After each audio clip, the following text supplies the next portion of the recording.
Hey everybody, this is going to be my video on my deer stands. I've got 3 permanent ones built so far. This is the Smurf stand, obviously because of the blue color we call it the Smurf stand. And I'm going to go through the build on each of them, show you some highlights, and then look for some suggestions also.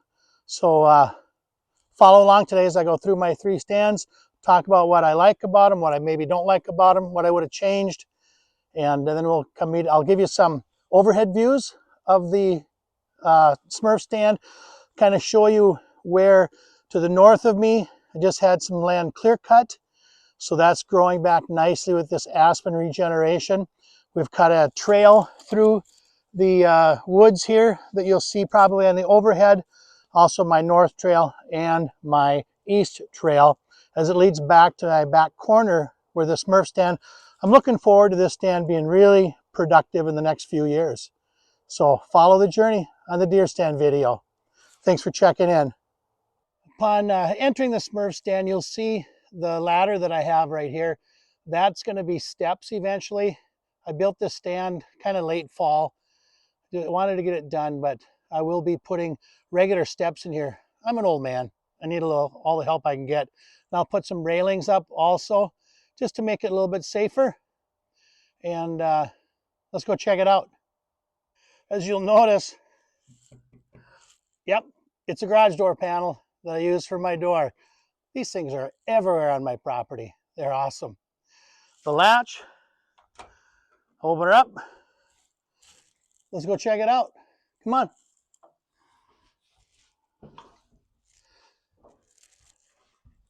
So what you're going to notice is the windows, the entire window flips up. And then I've got little latches here that hopefully I don't do that during deer season. But they'll go up, hook right there. Then we can sit down and look them out. I've got 7 windows around here with kind of the same concept with the lookout hole or the peek hole so I can stay nice and warm. And when I see something, I'll just flip that window open. And there you go. On the north side, see it says north right here. I don't have a window there. I can't shoot out that way. But I can peek every once in a while. So I'll probably end up putting a window in. I just didn't yet. Again, on my windows, I just cut plywood. It's 1/2-inch plywood. And cut it the size of my opening. I screwed and glued plexiglass so that I can have the windows shut, stay nice and warm, quietly hook it up here. Or if it's a nice day, just keep it open all the time. And then I put a little bit of plywood around the outside just to keep the cold air out from blowing through there. It's worked out really fine. I will be, well, we'll see how next year goes, but I'll probably put some insulation in here. For sure, I'm going to put insulation up in the ceiling because it gets loud when it's raining. I had some sleet last year and it was really loud in here. So more for my comfort, I guess. But I think this heater in this little box, it's 5x5. It'll stay plenty warm. I've got all the windows open now. Here is one of my shooting lanes. I've got a couple trees I still am going to take down. There's a big one right over there I'm going to take down.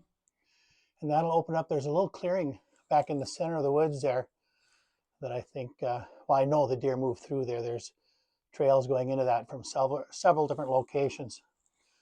Then over here, you can see where I've flagged. I'm going to cut another shooting lane. There's a nice trail that cuts through back in there. This is facing north. As I turn towards the east, you can see where the trail comes in over here. That's my property line. And then I'll come back this way and look out the windows to my west. And again, the deer follow this trail. That's a new trail that I cut through the woods. I followed an old deer trail, and it's just a lot nicer for them to use now. and then to the north is where that clear cut was. So I think this is going to be a real good stand. My heater, I built this, I welded this together. I'm going to open it up and you'll see it's 1/8" steel that I welded, and I set it over top of my heater. If you look on the bottom front, there's about 1" gap that allows fresh air to come in, and then the whole back end is open. And the reason why I did this was in the early morning when the sun is still down, and at night as the sun's going down, you don't get that glow in here. It's nice and dark, and you can stay warm, which I'm into. And I haven't had any troubles with O2 sensors or anything like that. There's enough airflow that comes in here, and I've even cooked on top of this thing. So I just set it over top. I get my heater set where I want it. Set this over the top, and the radiant heat comes off, plenty of heat off there, and it stays dark in the blind. It's been great. I haven't had any issues, like I said, with it shutting down because it's not getting enough oxygen. It's been great. So I would highly suggest making yourself one of those if you're a sissy like me and you like it nice and warm in your stand. Definitely build yourself one of those. Easy welding. Can't remember what the dimensions are. I think it's maybe 15 wide and maybe a foot deep. You have to measure your heater and see what it is. It's a buddy heater. I gave myself probably 1" gap all around it. Plus the back end is open, and down on the bottom lip, there's a 1" gap on the front too. But it shuts the light out, so you don't have to worry about lighting up your deer stand with your heater on. As far as a chair, I got this Guide Gear chair. Super comfy. Pivots. Kind of rocks a little bit. It's pretty sturdy. On my other blinds, or my other stands that I have, these are a little bit too tall. It fits perfect in this one, but in my other ones, I still have the old chairs, so my future stands that I build, I'll build the windows a little bit taller so it fits these chairs because they're really comfy. And that means a lot to an old guy like me, to be comfortable. Also, to carry on the theme of see what I can beg, borrow, and steal to build things, my friend Matt gave me the metal for this. He had his roof redone, and me being the guy that I am, so, oh yeah, you can send that with me. I'll use it somewhere. So here's the Smurf stand. Thanks for the metal, Matt. I also had a lot of helpers, Rolf and Rob and Dave. Those 3 guys really put the time in to help put it all together.